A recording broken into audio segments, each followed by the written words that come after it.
Happy Thanksgiving. Happy Thanksgiving. All right. And how's your wonderful Thanksgiving going so far? Going chilling with the kids. We're done eating. We were watching a movie. We were having like what's family night, movie night. Okay. Okay. And speaking of family night, it's nice to see or know that you're ready to get back out in the dating market and meet the happiness that you're looking for. Well, so far, so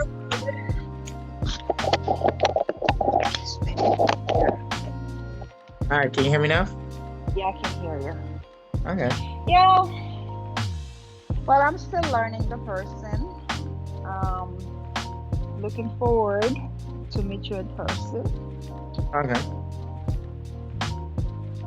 So yeah, we'll see from that. But so far, so good. What do you think it is in dating these days that could be better, that would make it easier for women like yourself to find the type of relationship you're looking for? I just wish men and women. I'm not talking about only men and women. Just come, be true self, be real. I mean, I want all the games to stop. You know what you want, you go for it.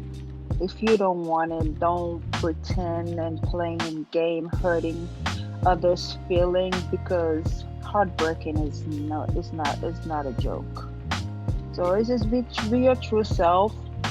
Know what you want. If you don't want it, keep it moving. Don't fake it. Don't pretend it. Don't try to fit in. Just keep it moving. There's somebody out there for each and everybody. Just if you wait for the true and the right one, you'll be in the right spot because there's no perfect relationship. We make it work if there's a mutual feeling. I guess like where I have my curiosity is like there are 2 million more women in Atlanta than there are men. So logically, how can there be someone for everyone? There is. When there's two There is. million more women than men, there's how's that? Well,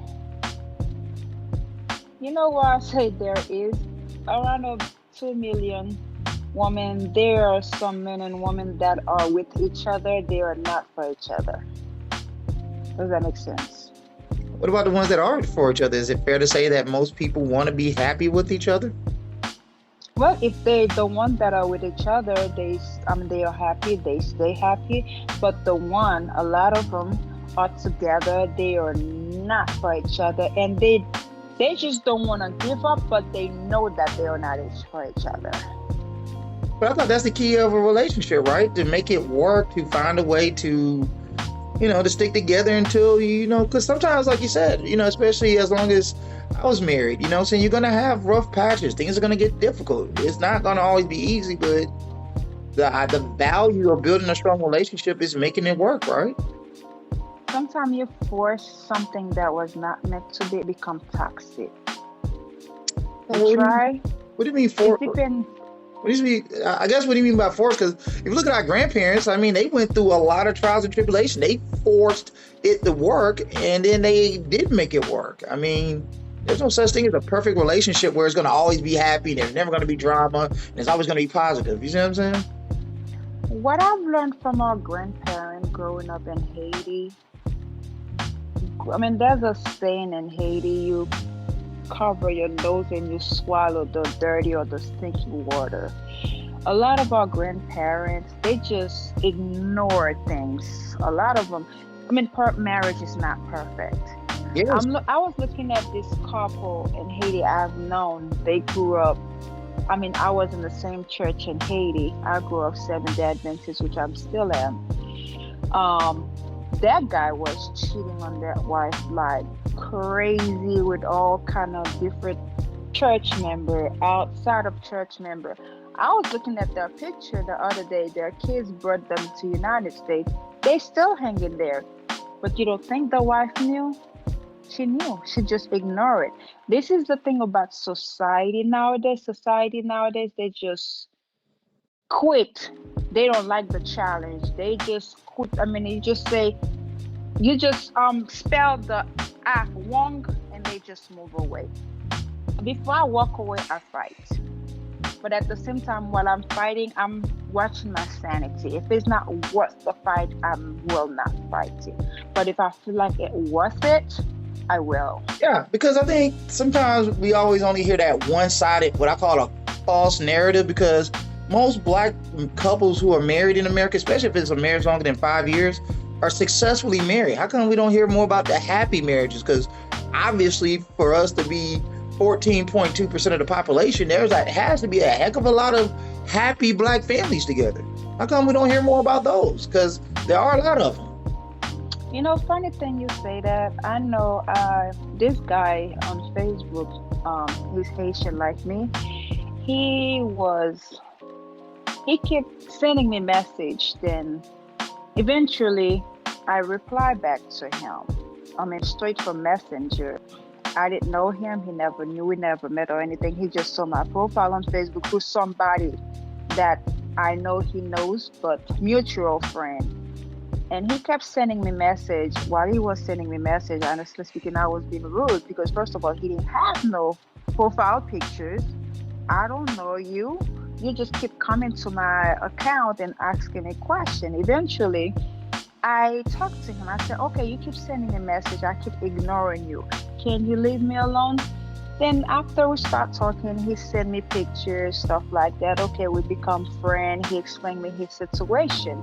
He was telling me, I think he was married his wife probably 16 or more years. And he was telling me how his wife cheated on him, and he finally, after he gave her several chances, but he decided to walk away. Left his kids in Pennsylvania, he's in Miami, blah, blah, blah. So he was like pushing a relationship with me.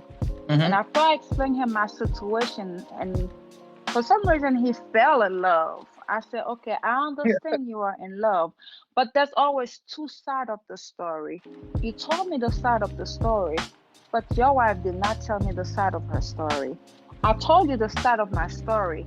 My ex-husband did not tell you his side of the story. Now we both have to meet together and study each other and find out about each other. Then from there we can say, okay, whether I was telling him the truth, whether he was telling me the truth.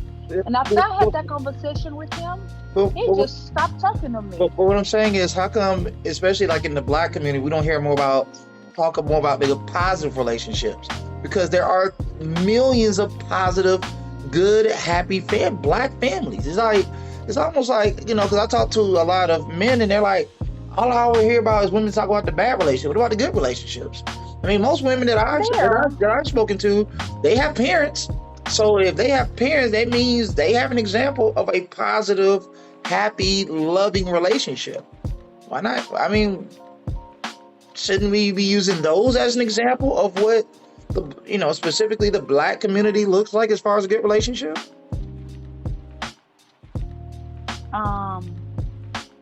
Growing up I'm pretty sure you've seen a pretty good amount of good relationships, right? Growing up, I didn't grow up with my father. I grew up with my mom only in Haiti. My father was already here in the United States. I mean, did you have uncles and aunties and, I have them, but I didn't grow up with that example. And even when I say even at church, I remember that one guy, but he was not married to that lady, but I did learn something from him. He met that lady. She was not educated, but he really loved her. He sacrificed and sent her to school. And sent her to primary school, from primary school to college. And one thing he always told me when I was little, he said, if you love the person, you help that person. It's not about whether the person is educated or not. If you can help that person, go ahead and help her. Because when you help her, you help yourself too. Just like you told me earlier, you will teach me how to speak proper English. And I will teach you how to speak Creole. Absolutely. And I'm glad that you didn't go around and say, ooh, I don't like